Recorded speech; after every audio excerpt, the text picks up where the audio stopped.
Well, listen, John, for all your hard work, I've got Denis Baker's latest book. I'm just about to meet him, so I hope you enjoy. Thank you very much. And have a great weekend. Can I just say something?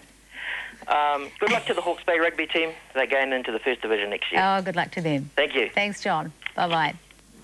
Well, it is an author's dream to have their first novel published and within days have the screen rights snapped up, would you believe?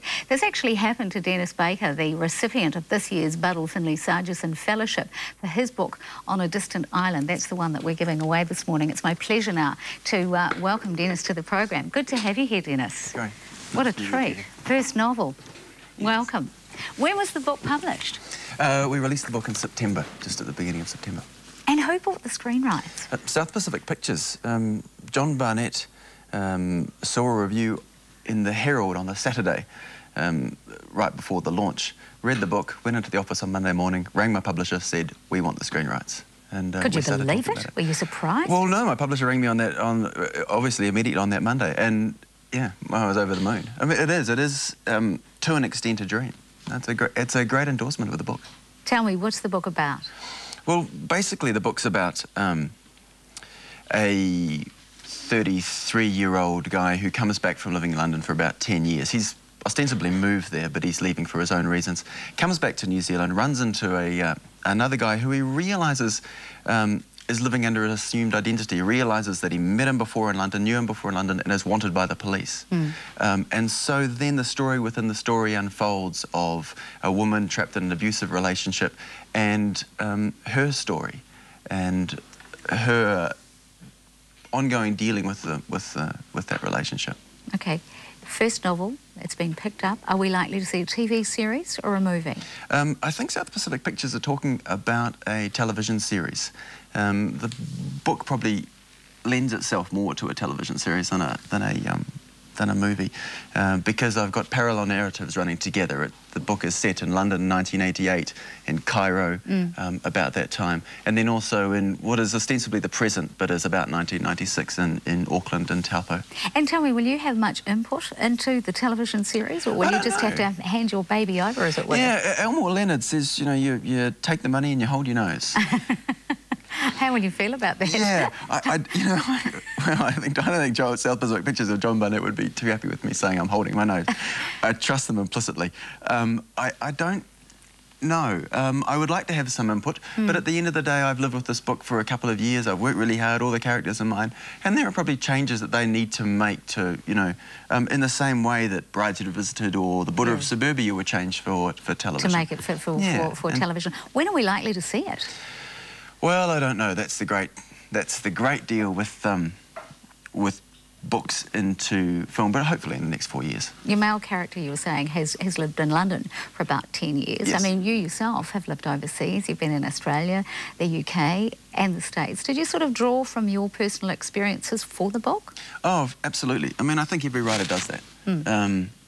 The story obviously isn't mine, but that idea of return, and when I was talking to people about coming back to New Zealand, that difficulty of settling back into New Zealand when you've been away for a long time, I did draw on those experiences, absolutely. And I went to Cairo, I did research. I'd never been there before, so I went across to Cairo and spent a week there and wandered about with my characters in my head and sort of tried to feel what it would be like for them. So you were writing full-time?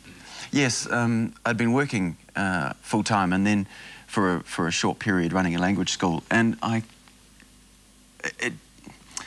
I couldn't do it. It just gets in the way of writing. I dedicated myself to being a writer about 7 years ago, and thought at that stage I should have an alternative career. Couldn't. I quit, and then I wrote full time and just used up all my savings. And Denis, what else have you published? I published a book through David Ling, my publisher, in 2000, a collection of short stories called Floating Lines. That was really well received. The listener loved it, and places like that. You've also won an amazing literary award this year. Tell us about that. Well, the Buddle Finlay-Sargeson Award is a literary award that's awarded twice yearly, really. They do it once a year and they give it to 2 writers a year to provide an opportunity from the estate of Frank Sargeson for a writer to write full-time, unimpeded by the sort of financial constraints that Frank Sargeson himself lived in. He had lived at Esmond Road and in that barren little flat growing his own vegetables.